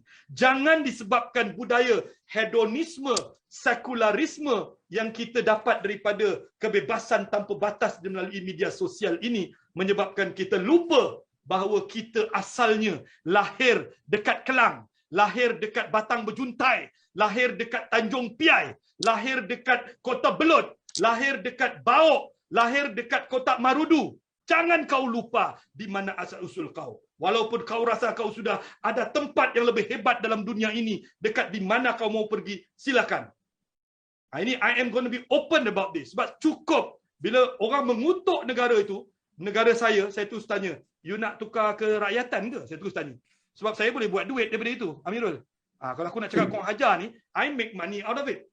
You can call me. I will lead you towards that. And do not hold that passport anymore. Go ahead. Ini persoalan hari ini. Kenapa remaja kita hilang perasaan ini kepada bangsa dan Malaysia tercinta? Kemungkinan macam Amirul kata, media sosial. Kerana melalui media sosial juga, remaja banyak menyebab, bukan remaja juga, orang-orang tua remaja ni pun, banyak membazir masa, aktiviti berfaedah, tak boleh dibezakan dengan aktiviti tak berfaedah. Mudah terpengaruh dengan berita palsu, hoax, news yang hoax, yang memfitnah. Ini dajjal akhir zaman ini bagi saya media sosial. Saya minta maaf ya, sekali lagi ni pandangan uncle. Dajjal akhir zaman ini media sosial. Tetapi media sosial boleh jadi medium meningkatkan ilmu. Dia boleh jadi medium memasukkan kita ke syurga. Fikir, kita ada hak memilih. Kita nak pilih neraka ke syurga? Nak memfitnah orang ke ataupun nak kawal fitnah ini? Ini tidak ada sumbernya. Aku tidak mau sebarkan. I'm not gonna. Ini dia jati diri kepimpinan personality menjulang yang kita mahu. Keputusan sering dibuat secara tergesa-gesa, percaya tanpa tabayun. Dari istilah Islamnya, selidik itu tabayun. Dan kadang-kala kita mengambil contoh teladan secara salah. Terutamanya dunia barat yang penuh dengan elemen hedonisme, kegembiraan yang melampau, yang tidak ada batas, yang akhirnya menyebabkan remaja ini terlalai dan teralpa. Tetapi Dr. TN nak tegur, sebenarnya banyak kesalahan ini bermula daripada salah asuhan. Dengar sini mak bapak. Kau nak salahkan anak-anak engkau yang tak tengok, tak pantau anak-anak engkau dalam dunia sosial media ini. Jadi kau nak salahkan anak engkau? Mak bapak lah yang harus dipertanggungjawabkan. Ini kalau dalam anakku Sazli, bapaklah yang menyebabkan Sazli menjadi begini. Sekarang ini mau mengata anakku Sazli. Ini bapak dengan mak yang tak sedar diri. Ini Dr. TN nak mengingatkan. Termasuk Dr. TN yang ada anak muda remaja. Kita, tuan-tuan dan puan-puan yang saya sayangi, kita yang bertanggungjawab dalam menentukan hala tuju anak kita. Hala tuju dan juga bagaimana kita nak bawa anak kita ini menjadi orang yang ada personality menjulang sebagai orang yang mampu menjadi generasi pewaris kita, tertakluk bagaimana asuhan dan didikan yang kita bawa daripada rumah. Daripada rumah hanya kalau teruk, bak-bapak tak bertanggungjawab, tidak ambil perhatian, balik-balik nak salahkan cikgu dekat sekolah. Sekarang ini Tuhan hantar tentera COVID ini, sekolah pun tak boleh buka, ambil engkau. Sekarang PDPR, kalau mak bapak tak bertanggungjawab ini, sekarang kau ambil tanggungjawab. Kalau dulu asal aja anak dia ada masalah, cikgu kat sekolah. Padahal kenapa anak itu ada masalah? Dia mesti berpunca daripada bapa atau maknya.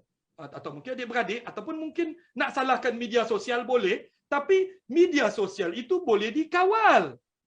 Siapa yang patut mengawal, Amirul? Ibu bapa kita lah. Ibu bapa dan diri remaja itu sendiri. Tapi sebelum kita menyalahkan anak remaja, tolong tengok mak bapak, adakah engkau melahirkan generasi yang berkualiti? Engkau sendiri tak berkualiti. Saya minta maaf. Bukan semua. Saya minta maaf. Hari ini kita bercakap terbuka. Bangsa kita kalau nak maju, nak hebat, groom remaja kita. Dan cabaran yang penting kita perlu berhati-hati ialah cabaran media sosial yang ada mendatang kepada anak remaja kita yang dizahirkan oleh Nur Amirul tadi. Mirul. Baik, terima kasih Datuk. Satu kupasan yang menarik mengenai satu cabaran kita pada masa kini. Sebenarnya bukan niat kita Datuk untuk kita menyalahkan pihak beliau apabila kita memfokuskan tentang beliau. Malahan kita cuba.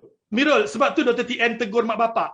Sebab bila tiap-tiap kali Dr. TN bercakap dengan remaja, actually bila I kaji balik, remaja yang ada masalah ni datang daripada keluarga yang ada masalah. Sorry to say, mak bapak yang ada dekat sini, kalau sibuk nak mencari duit, mencari kekayaan, kau kaya, kau hebat dengan nama dan darjat, tapi anak belajar tak lepas, tapi anak fail, anak isap dada, anak berpoya-poya, orang pertama yang harus bersalahkan ialah mak bapak, bukan anak itu. I'm going to be very fair. Tidak mungkin ada kepimpinan yang hebat kalau dia tidak datang daripada baka dan asuhan yang baik. Ini saya percaya sangat-sangat. Jadi kita perlu audit diri kita dulu sebelum kita duk sibuk nak audit anak remaja kita yang kononnya ini masalah media sosial. Hello, siapa yang boleh kawal tu? Engkau lah kat rumah. Engkau tak pernah nak kawal. Kau sibuk tak balik rumah. Kau sibuk nak cari duit. Kononnya, oh bapak sibuk, mak pun dah sibuk. Lala anak terbengkalai. Anak berborak dengan entah siapa-siapa. Lepas tu salahkan anak, pukul anak. Lalas sekarang ni cikgu nak disalahkan. Lala kementerian nak disalahkan. Lala Perdana Menteri lah salah.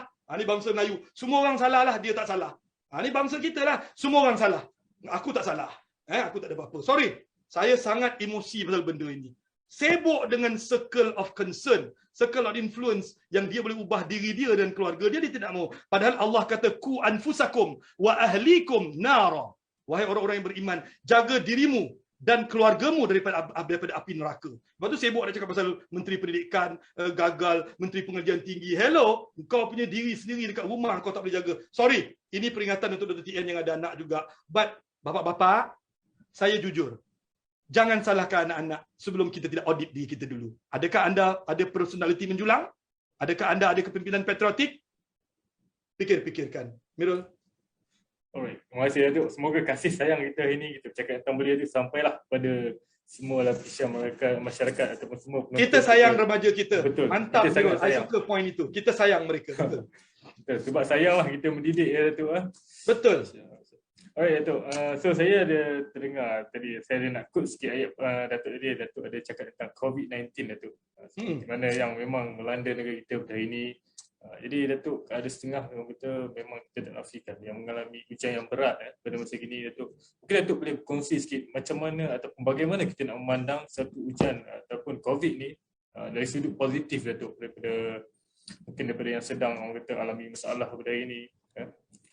Mungkin Datuk boleh kongsi sikit lah tip untuk bagaimana kita nak memandang dia dari sudut positif. COVID ni dari sudut positif kalangan orang kata masyarakat kita. Terima kasih saudara Nur Amirul, moderator yang saya hormati, para penonton, pendengar iLead, dan juga saya juga nak ucap sekali lagi dalam saya bercakap-cakap berapi-api ni, saya nak menzahirkan rasa bangga dan terima kasih tidak terhingga kepada Institut Pembangunan dan Kecemerlangan Kepimpinan iLead, Kementerian Belia dan Sukan demi Malaysia. Inilah kita lakukan dengan kehadiran dan kedatangan bulan Ogos yang penuh dengan keramat dan orang kata apa, keistimewaan ini. Kita berdialog kepimpinan hari ini, dan hari ini Amirul memberi soalan yang sangat-sangat tepat pada situasinya.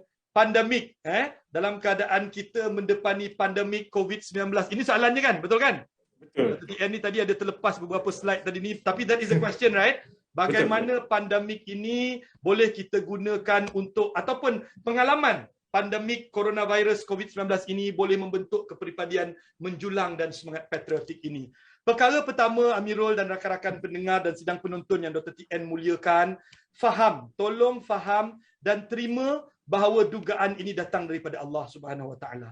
Ada orang kata ini adalah konspirasi Yahudi, ini adalah perancangan Cina untuk mengambil alih ekonomi dunia. Amerika yang sedang nak diranapkan terus dengan adanya cultured COVID-19 dalam makmalnya di Wuhan. Aku dengar macam-macam, Mirul. Betul kan? Mirul dengar juga kan?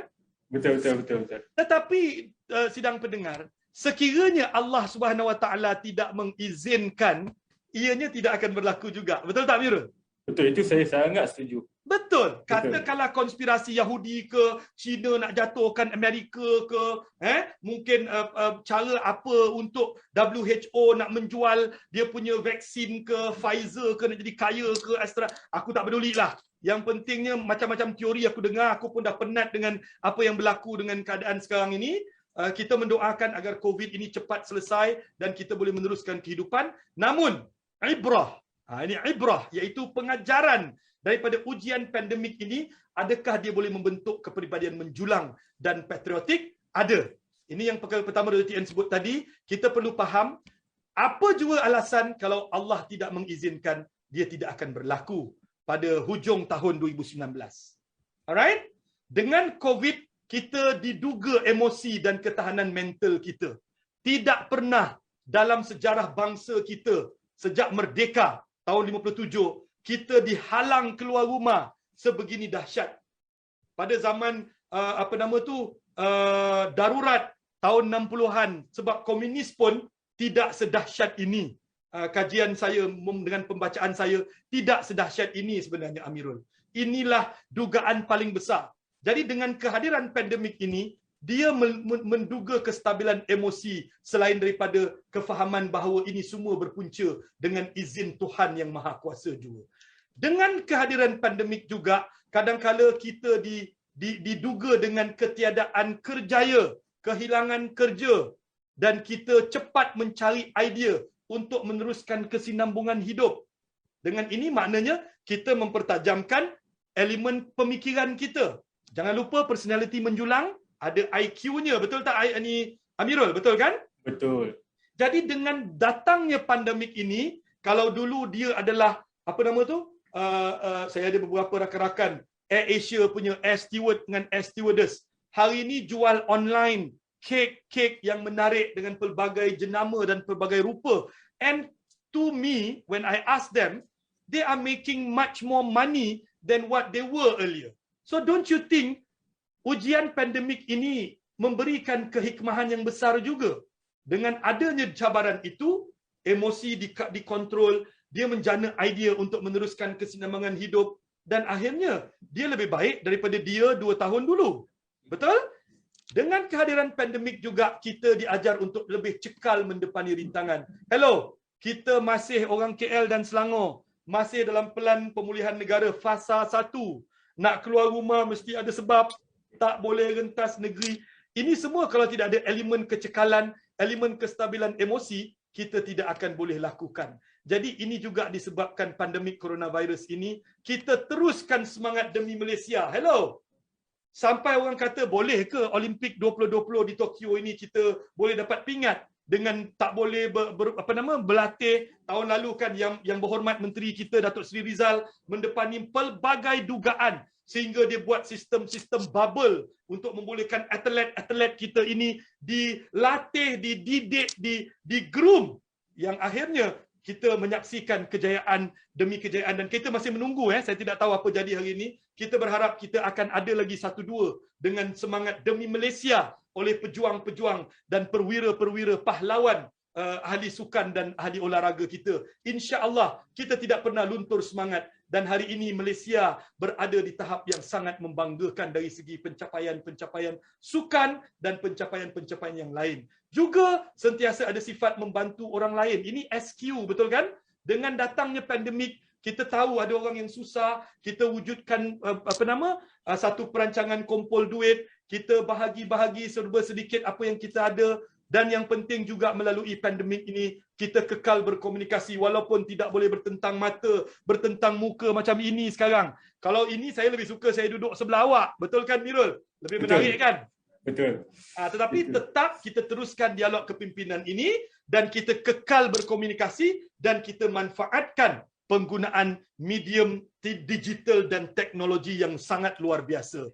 Dan yang paling penting, kita tetap hormat ketaatan kepada undang-undang, keluhuran perlembagaan, kedaulatan undang-undang dengan SOP, dengan peraturannya, walaupun menjerit di sana sini, tak puas hati di sini, buat bunyi di sana sini, kita tengok dalam media sosial orang tak puas hati, tetapi orang-orang kita, Mirul, adalah bangsa yang compliant. Dr. TN selalu nak sebut bangsa Malaysia ini bangsa yang sangat compliant. Jadi tolong jangan kecilkan bangsa ini.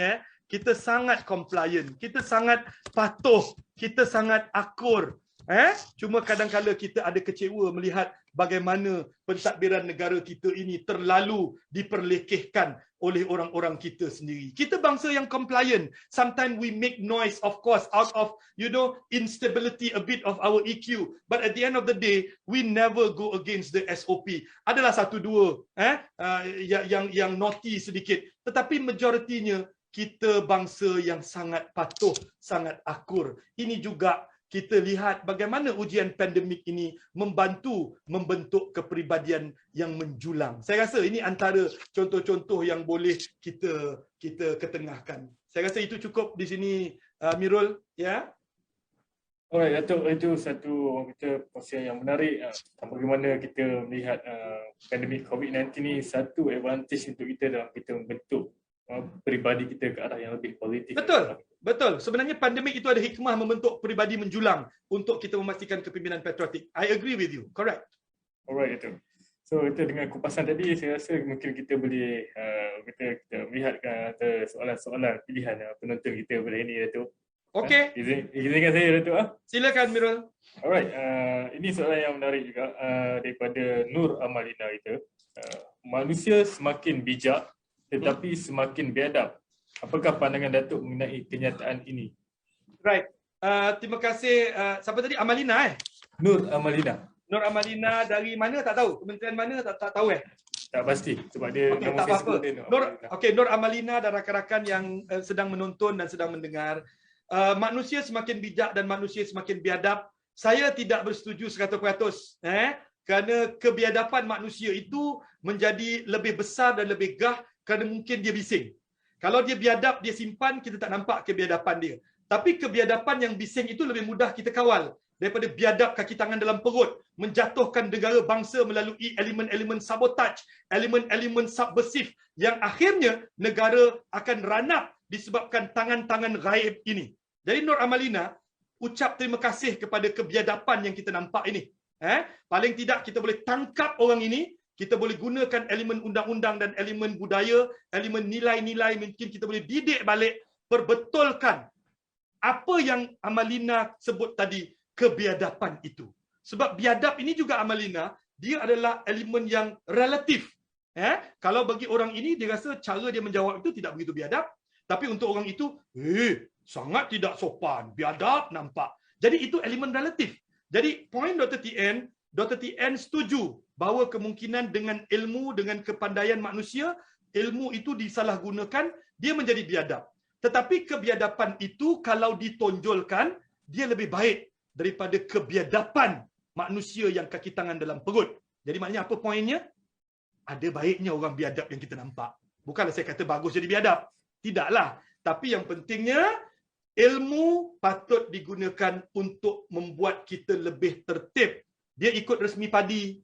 Betul kan? Lebih dia berisi, dia lebih tunduk. Ini bangsa kita aja. Betul kan? Lebih dia berisi, lebih dia tunduk. Sepatutnya. Tetapi Nur Amalina kata, dengan kepandaian, dia ikut resmi lalang. Padahal kosong.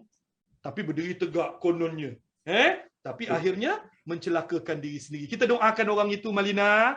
Orang-orang yang kita rasa biadab itu, kita doakan mereka, kalau kebiadapannya melampau, negara Malaysia yang berdaulat ini ada undang-undang yang perlu dan boleh kita gunakan untuk mengawal selia perlakuan kebiadaban yang melampau yang menyebabkan keharmonian, kerukunan, kepelbagaian bangsa, agama dalam negara ini dicemarkan. Itu jawapan ringkas saya. Terima kasih Amalina.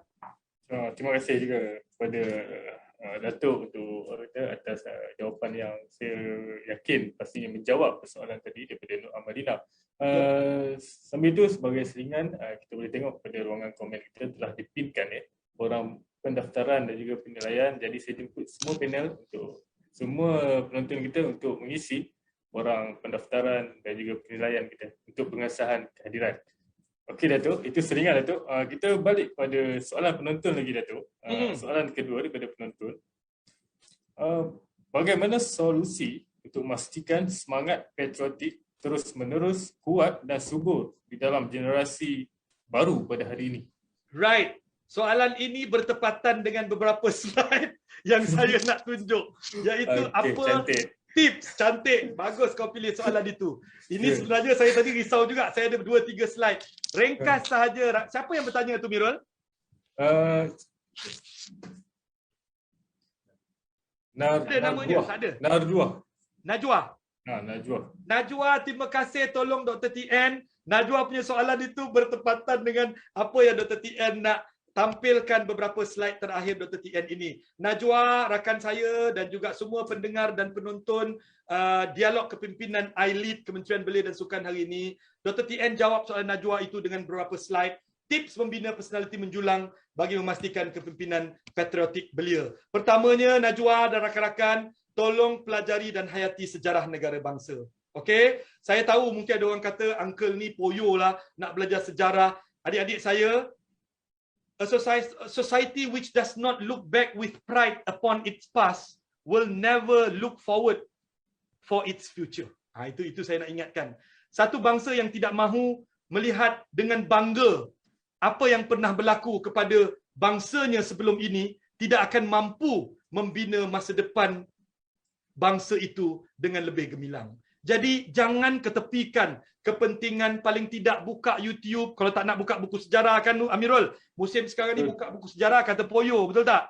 Betul. Buka YouTube, buka website laman sesawang I-Lead, tengok apa benda kita boleh pelajari dan hayati sejarah negara bangsa kita dahulu. Yang kedua, ambil pedoman melalui nilai dan sikap mulia pemimpin-pemimpin terdahulu, almarhum Tengku, almarhum Tun Abdul Razak, almarhum Tun Hussein On, bapa pemodenan kita, Tun Dr. Mahathir Mohamad, Tun Abdullah Ahmad Badawi, dan beberapa pemimpin-pemimpin yang terdahulu sebelum ini yang berjuang bermati-matian, yang meletakkan Malaysia di mata dunia hari ini. Walaupun ada sedikit gangguan, sedikit dugaan, ya, kita harus menjadi pemimpin masa depan yang akan meletakkan semula kehebatan bangsa ini di mata dan di persada dunia dan di mata orang-orang luar. Yang ketiga, semua Q yang Dr. TN tunjulkan tadi, pertajamkan. IQ, cari idea nak perhebatkan idea, AQ, MQ, EQ, RQ, SQ, VQ dan juga loyal quotient LQ. Selain daripada kibarkan bendera sahaja, fikirkan. Kibarkan bendera tu terlalu command lah semua orang pun. Tapi apa cara kita boleh pamerkan loyal quotient kita kepada negara bangsa? Fikirkan, pertajamkan kebijaksanaan. Selanjutnya Mirul dan Najwa, pamerkan amalan mulia dengan adab dan sopan. Orang Melayu, orang Malaysia penuh dengan adab, ketertiban dan kesopanan.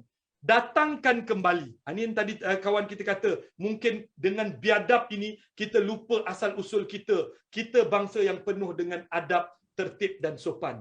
Yang selanjutnya, terima dan raikan kepelbagaian. Ini poin Dr. TN Mirul, elakkan hanya bertoleransi. Saya ulang sekali lagi, cukup-cukuplah bertoleransi. We want more than just living intolerant among each other. We want to accept, we want to learn, we want to appreciate, we want to celebrate. Okay? And the celebration should not be what do we call event sahaja. Kita perlu celebrate dalam kehidupan kita, bukan hanya event-event bila 31 Ogos, 16 hari bulan September, Hari Malaysia, barulah kita nak meraihkan. Tak nak, itu cukup. Kita perlu buat. Tetapi kita perlu belajar apa dia kepelbagaian ada dalam bangsa Cina, ada dalam kaum India, ada dengan orang-orang bukan Islam, dan orang bukan Islam juga belajar. Orang Melayu Islam, the do's and the don'ts. It takes two to tango for us to live more than just a mere tolerant behavior with each other. We need to learn, to know, learn, accept and celebrate the kepelbagaian.